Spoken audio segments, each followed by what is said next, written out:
Hello and welcome back to another episode of MineTurtle. I apologize for last episode. It was a special episode, but late nights, never know what's going to happen. But this episode we are going to actually make proper progress on this house. We're going to start with a room, a first proper room. And I'm going to talk about some things, and then we'll go off camera and maybe try to do some things, and then we'll come back and see if it works. I'm going to take a break from building this house in a while. Like, I've done quite a few episodes on building it. We've made a lot of progress. I mean, look how huge it is. But, yeah, I want to do something else. I want to mix it up. I don't know what I'm going to mix it up with, but I want to mix it up. Anyway, so here's the first room.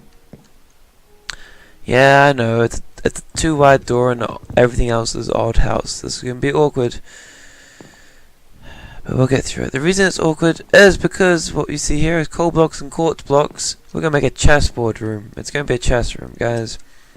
The chess pieces will be banners designed like the pieces, and then the floor will be all coal blocks and quartz blocks, because it's usually back in the day you'd do black wool and white wool, but I mean that's a pretty nice. I mean that's just, I'm blind already, and this one that's pretty nice. It's about as black as you get without, looking like wool. I mean, I guess there's stained clay as well. I could maybe trade black stained clay. Actually, forget what I was going to do.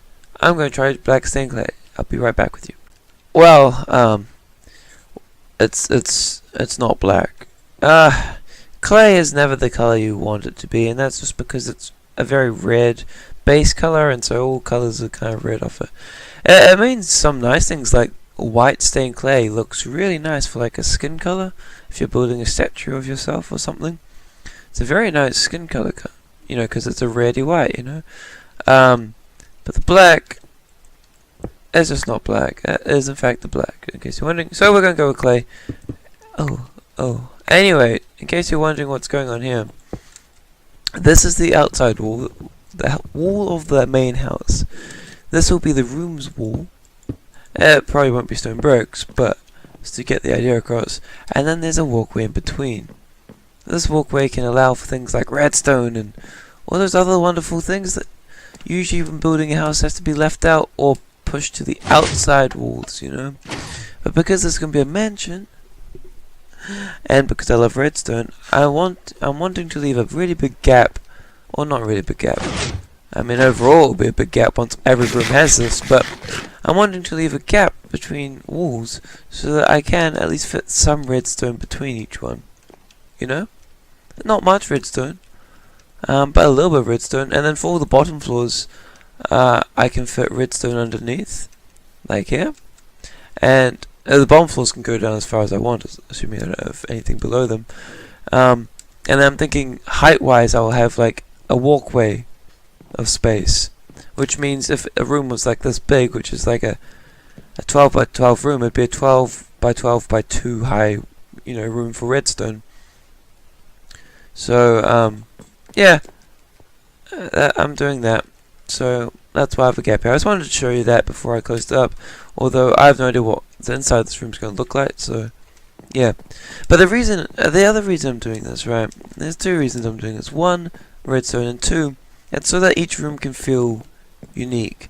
Because like if every room was just spruce, dark oak, birch, like it would get really boring and repetitive. Like this, there's a lot of just the same stuff over and over, and it's okay, especially once you start texturing it up with different blocks and stuff, like put some points of interest, but still over the point of this giant mansion it would look very similar. So what I'm going to have is each room is going to look unique and going to be styled however I want it. It doesn't have to tie in with anything else, but all the walkways and everything and main open rooms will have this 3-block style. So I can finally visually show you kind of how I'm wanting to do this house, because I don't know, maybe I want some stone, maybe I want some bright color rooms, It wouldn't fit in with the rest of the house, but that's okay because it's its own room.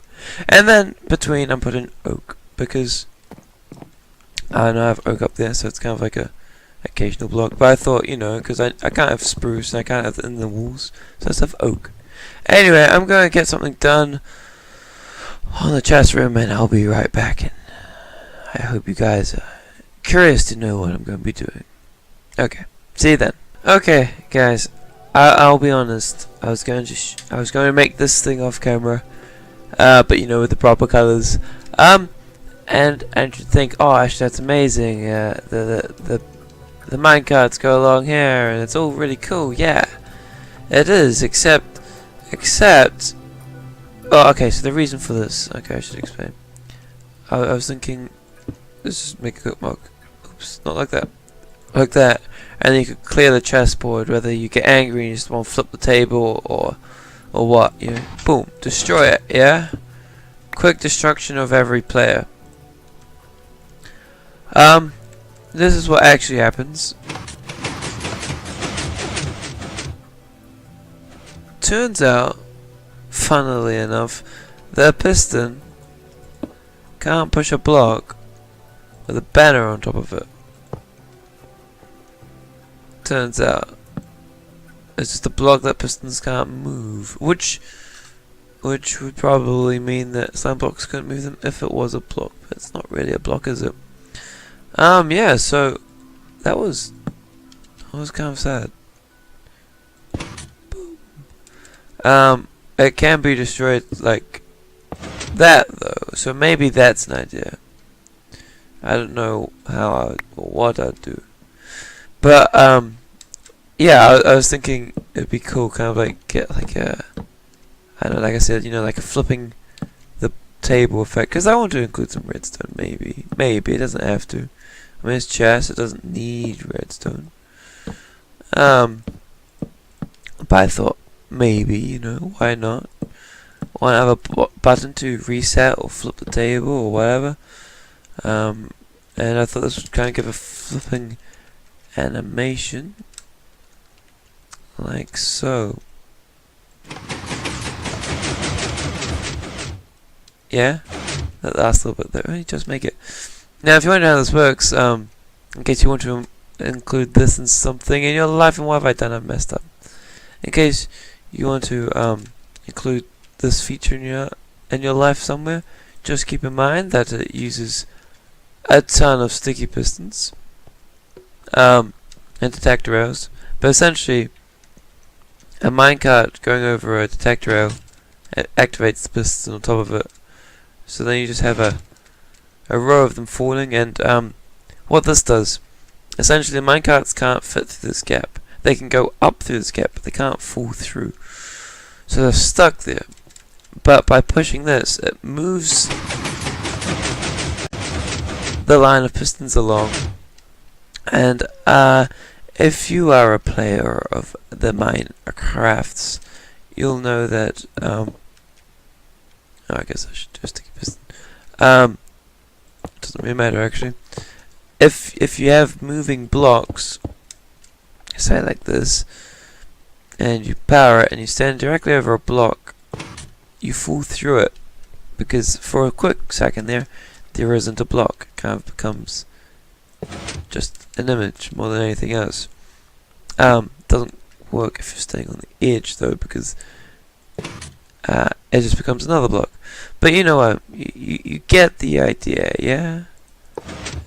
For a moment it becomes a non-solid block, and so the minecarts are able to go through it, and then when it's returned back to a solid block, the minecarts don't care. They've already passed the threshold, and they just roll along and just make it to the other side. But yeah, that's what I was wanting to do. I guess we can't have that. I don't know. We'll find something. It does work like I showed before, pushing it sideways. If you push the block out from underneath the banner, then oh wow, that's hard to see. Then it does work. So I might incorporate that, but yes, no table flipping. Anyway, I'll see you when I actually put this in my house. By the way, guys, this slime farm is insane. I just want you to know that. That is far too efficient. Too efficient, guys. It's not a word I often say, especially not with my designs, but that one surely is. It has come to my attention that I didn't want a sticky piston. I just made 64 sticky pistons. So, yeah, dang it. But you know what they say, you know, when you make way too many sticky pistons, just make way too many pistons, and then it kind of just sorts itself out in a way, you know. I mean, now I just have a stack of sticky pistons for whenever I need sticky pistons. Is that really such a bad thing? No, no. There's no downside to having a stack of sticky pistons, you know. It's like I have a stack of redstone repeaters. Why? For when I need a stack of redstone repeaters, you know. There is no downside to what I have done. I do not regret it. I regret it so much. Regret? What is this thing you speak of? I do not regret anything. Ah, regret. I regret ever saying regret. Not that I regret it or anything, but I just don't get it. Ah, moving on with my life. You know, I always have my music either turned off or turned down to 1%, just for recording purposes, because it's very loud, but, you know, I miss it. Just walking along, it just feels so empty. With this music, it's nice. Wouldn't you agree? Would you also agree it's very loud and annoying for recording? Yes, we'd all agree. But that's alright. That's alright for today. Love is an open door, as they say. Okay, so I've noticed something.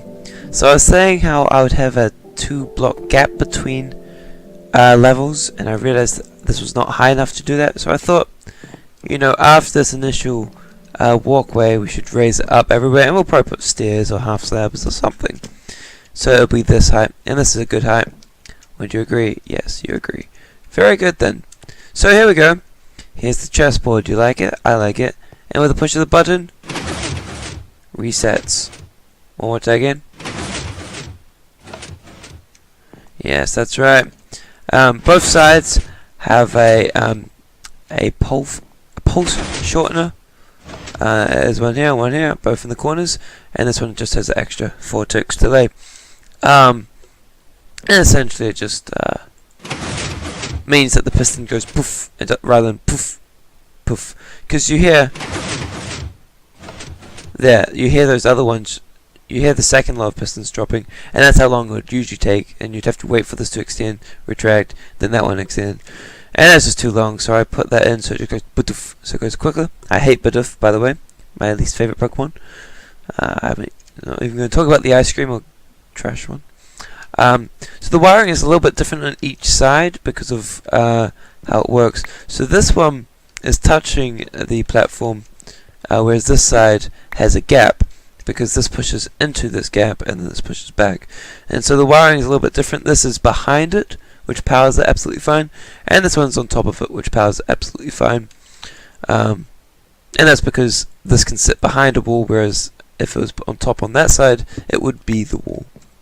I'm not sure if I'm going to use stone brick for the walls. I probably won't. And I probably won't have birch wood for the floor, seeing as I have it as the floor here. There's nothing wrong with it, keeping it the same, but we can probably mix it up, make it special for the chessboard. So that's it for this room for now, at least for this episode. I might just quickly hop over onto a website and show you some of the ideas for the chess pieces. I'm probably going to show off the pawn. Yep, that's the correct word.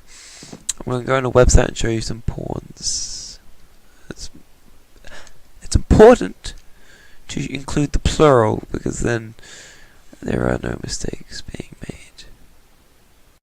made. Alternatively, I could just call them prawns, which I probably will do. Okay, I'm going to go on the internet and show you some prawns. See you then. What is this madness? That's alright. Okay, so here's the white, and here's some black. So to make a prawn, we're going to start with a circle, and add a circle.